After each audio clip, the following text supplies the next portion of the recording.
Okay. If you're 18 right now, I just want you to know this 10 things or 5, I don't know. Wala naman ako script.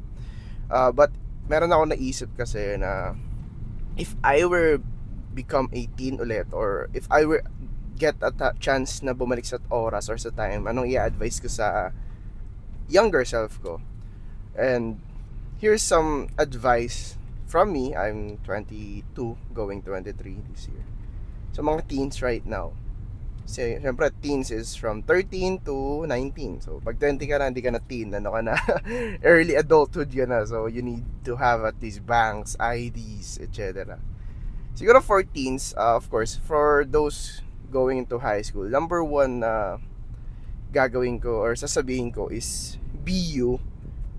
Be you lang. Wag wag mong baguhin yung sarili mo dahil sa validation ng iba. So be you. That's number one. Kung makulit ka, then be makulit. Kung you like Minecraft, then mag-Minecraft ka. Kung gusto mo na Valorant or kung naman, ikaw yon, identity mo yon. Since again, meron ako nakitang video sa TikTok. It's funny how we have this different version of us sa kada tao. You might know me as Ramen, motivational speaker, blah blah blah. You might know me as Ramen na mahilig sa crypto. You might know me as Ramen na negative. You might know me as Ramen na madaldal, makulit. Again, we have this identity na hindi natin kilala sa iba't ibang tao. Gets? And even the same person, you cannot find the same identity on the same person, since again, the constant thing na nangyayari sa mundo is change. The only true person that only to know yourself is no one. Even yourself hindi alam, since you have this identity rin sa utak mo na version of you na ikaw yun. So what's the point of seeking validation or to others, diba? So yeah, number one, be you. Number two, find a time to study about marketing and psychology and writing. Yes, yung tatlong yon. Bakit, Boss Ramen? Bakit namin kailangan mag-aral sa tatlong yon? So that, whatever thing that you want to pursue, pwede mo siyang pagkakitaan. Ha? Paano yun, Boss Ramen? Of course, for example, you're into arts. May ka mag-drawing. If marunong ka magbasa ng about psychology, about marketing, and about writing, you can market your product.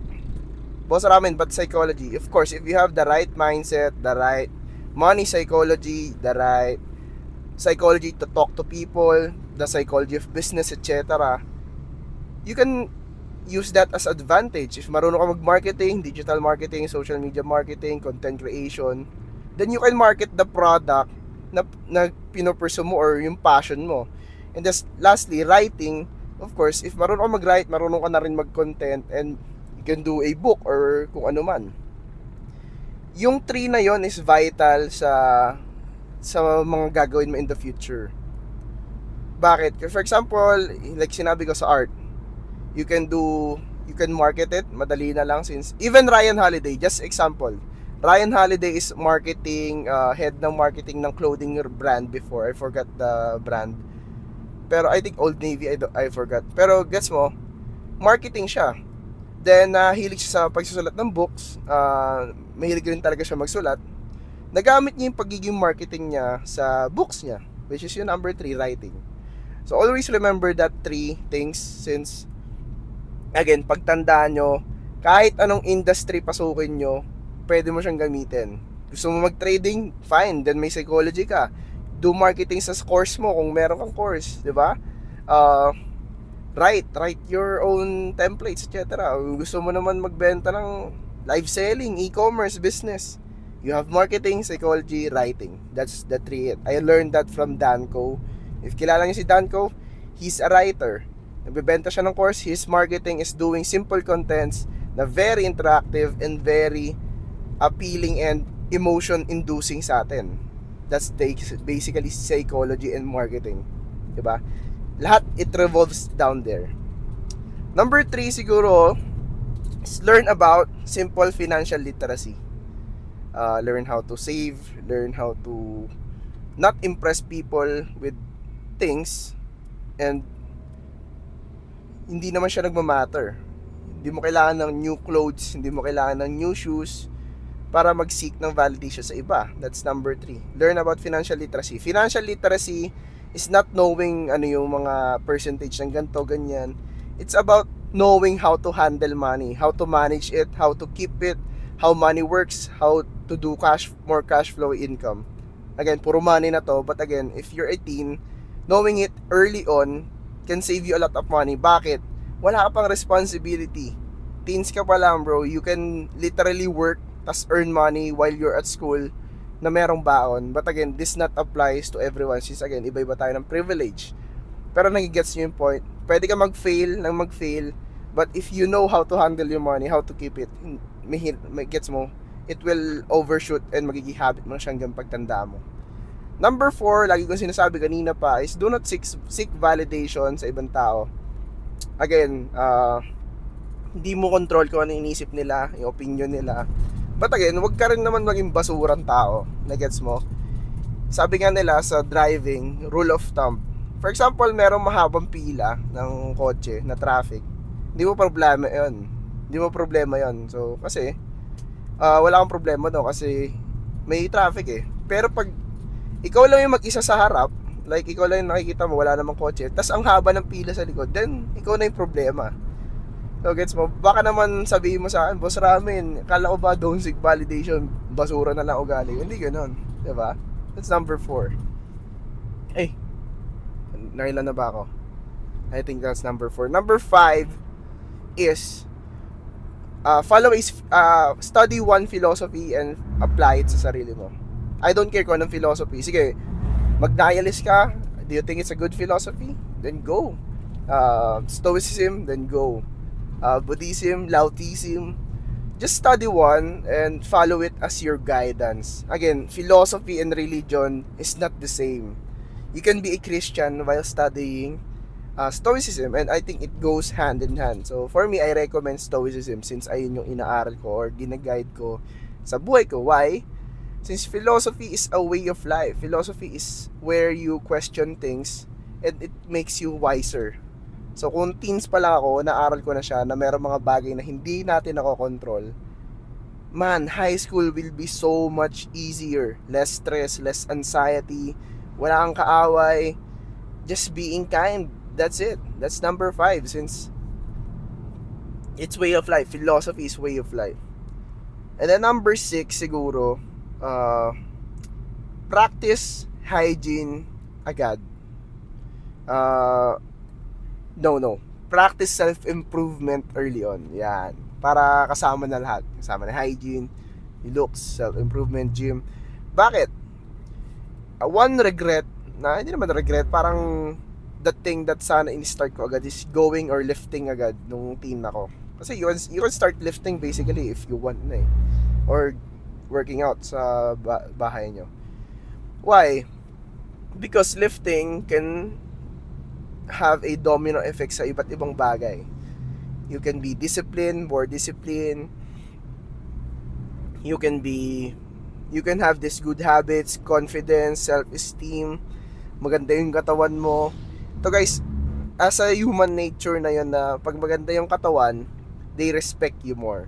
Again, we don't seek validation sa iba, but to have a good body and to people to respect you is kind of a power.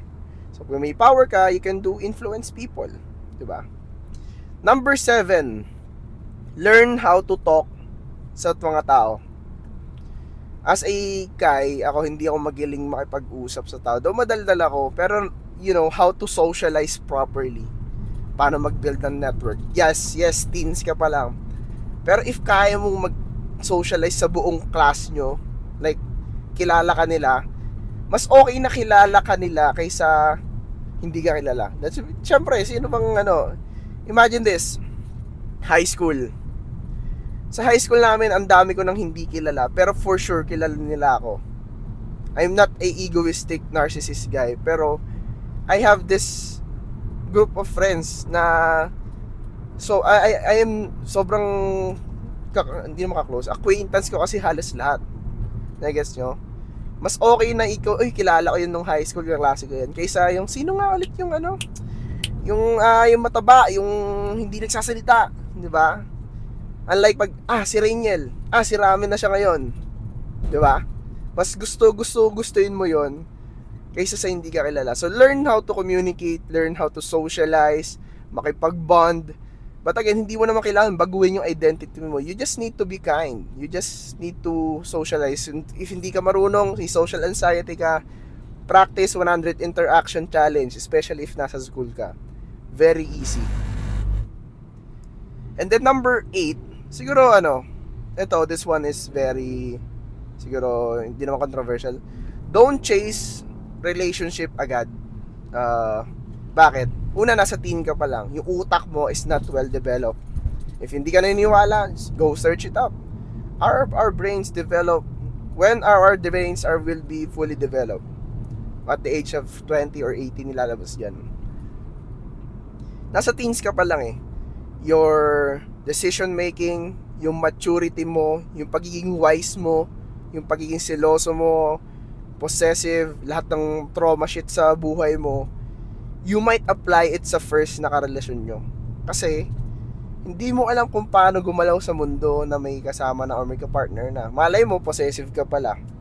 Malay mo, ang lakas pala ng anxiety mo pag may kinakausap siya iba or seloso ka pala. Again, I'm describing myself before kasi hindi ko naman alam. It might win your family, might affect how you communicate or paano makipagrelasyon sa ibang tao. So that's why don't chase relationship agad. Chase self-improvement, chase your purpose. Just focus on your studies and being better. Kasi if you will pursue a person, mahihirapan ka eh. Kasi tao lang yan. It's not internal. Again, we have this internal and external things na we own. External things are mga bagay na pwedeng makuha sa atin. And even people, we don't own people. So, just focus sa sarili mo. Di ko sinasabing huwag kayong makipag-usap. Di ko sinasabing bawal magjowa. Again, do not pursue. Ay, hindi, gusto ko magjowa, ganun. Kasi mas lalong di kayo magkakajowa. Totoo lang. Promise. And again, if you want to go into that relationship, tas gusto nyo ng magandang relationship, then be a person na ready sa relationship. Again, yun lang. Bakit? And bakit pala wag muna? Wala ka pang pera.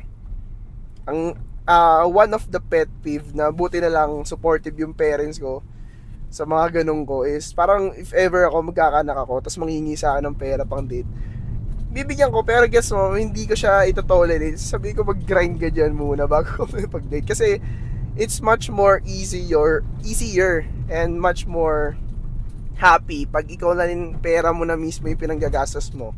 For example, yung girlfriend ko pupunta dito sa amin, never ako nang hingi ng pera kay nanay na ngayon na naipanggas ko, kain kami sa ganito. No, I just go wherever I want, order ka kahit anong gusto mo, and mas masaya. Again, lalaki ka eh. If you're a guy, then you need to have that mindset. Again, hindi ko naman sinasabing wag mag-date ng broke guys if kayo yung babae.